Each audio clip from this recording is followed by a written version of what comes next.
Hey, deserving listeners, it's time to continue our journey watching 90 Day Fiancé with Colt and Larissa and the rest of the people in their sphere. Let's get to the show.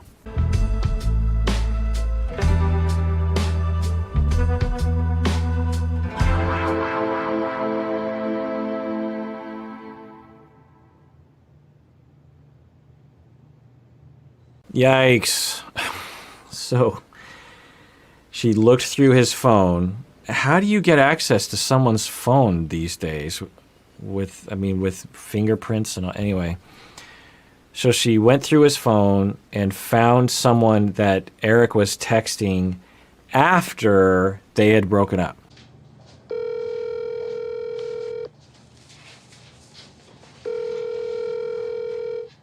Eric, have been saying to this girl that I'm a bad mother, that I don't take showers, so I decided to call her to find out some kind of the truth.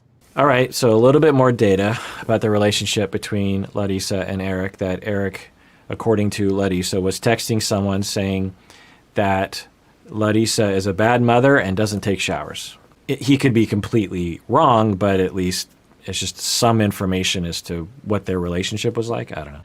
And now... Listen, I don't know you.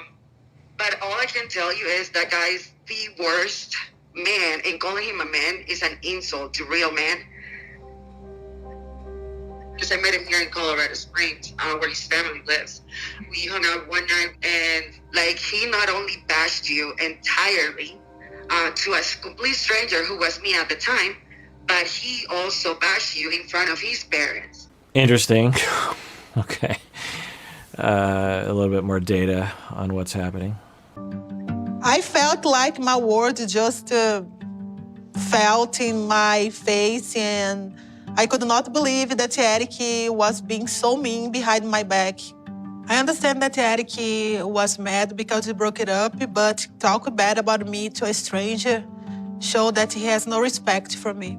All right, so there's a path forward if the two of them want to repair from this hurt, because he was upset, as she says, about the breakup and was saying bad things about her. I think most people do when they're dumped, is they will get hurt and then they'll get angry and then they'll say hostile things to other people, their family, maybe even strangers, I don't know. And now Larissa is hurt by that, and there's a path forward to repair that, but they both have to want to. So let's see what they do with it. You know what I mean? This is sick. Back when I was broken up with Eric, I found out that Colt invited Eric to his house to hang out. I have not want to talk about it because it made me feel very betrayed by the man that I thought that I loved. I forgave Eric because I believe he has a good heart.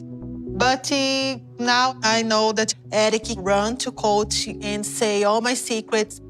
So now I don't believe that I can trust Eric again. So, like I said, there's a way forward if the two of them want to repair their relationship. But they both have to want that and have to engage in a lot of honest conversations where you express your hurt and your fears and you take care of each other in that conversation.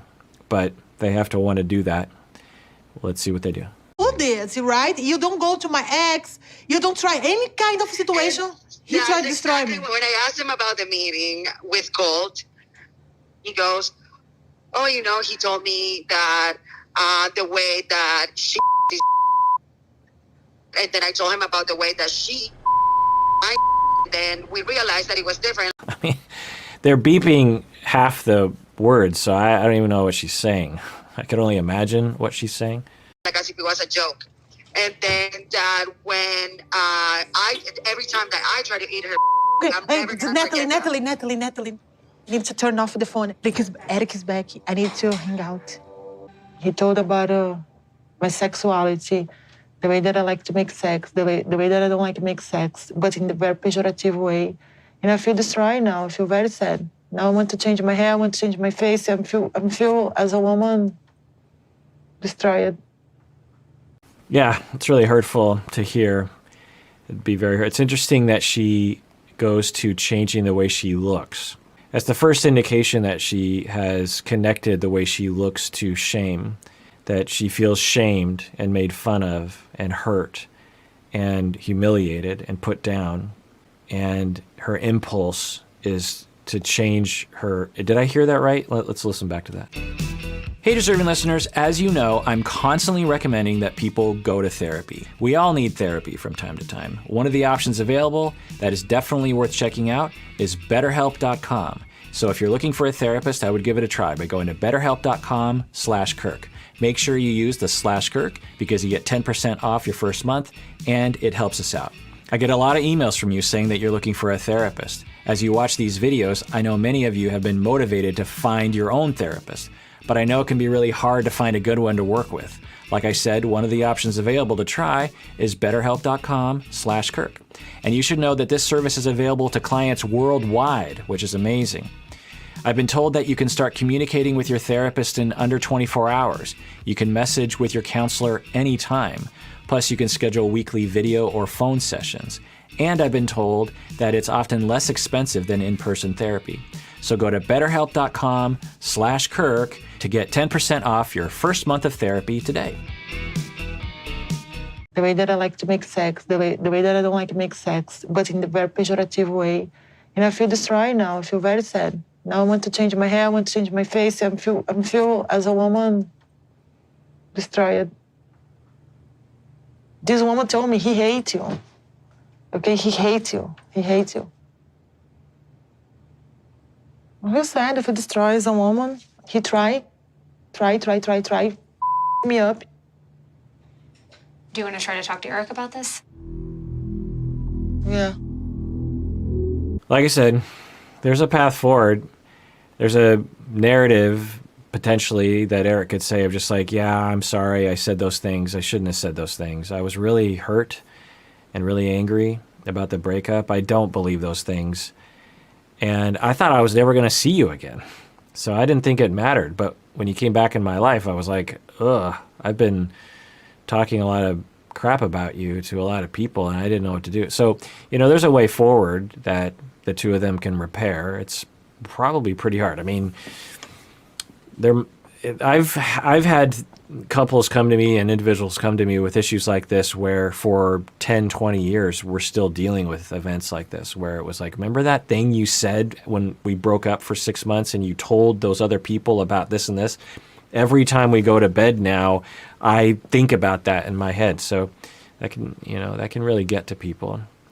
And I guess the message for all of us is having hurt, having anger is absolutely normal and justified and okay and healthy. It's what we do with that hurt and anger. Do we have ideas and say things that if it gets around back to that person is going to destroy them and give them a complex for the rest of their life? It's very important that we recognize that as a potential consequence to what we say and what we even think. When we're angry, it's normal to have impulses to want to say things and do things. But we have to be careful about the things that we express, right? We have to be careful about what it would do to someone else. And we see the consequences of Eric being free with his anger and his impulses as he's communicating about his anger. There would be nothing wrong with Eric going to these people, even a stranger, and being like, yeah, this woman, she just completely dumped me, and I don't know, I'm just really hurt about it, and I'm really angry about it, and I have all these impulses to talk crap about her, but I don't feel like I should be doing that. Like, Eric absolutely should be able to get support around that. He should be able to vent his feelings. I mean, I don't know. On the other hand, people should be free to vent their feelings in the way that they want to. Maybe the lesson is you shouldn't do it with random people. You shouldn't do it with strangers because you don't know if it's going to get back. You could probably talk to he was talking with his parents, and so if Eric was talking to his parents, he could probably guarantee or think that the parents aren't going to turn around and tell Larissa about what he said. So I don't know what to think. Let's see what they say. We're just going to follow you.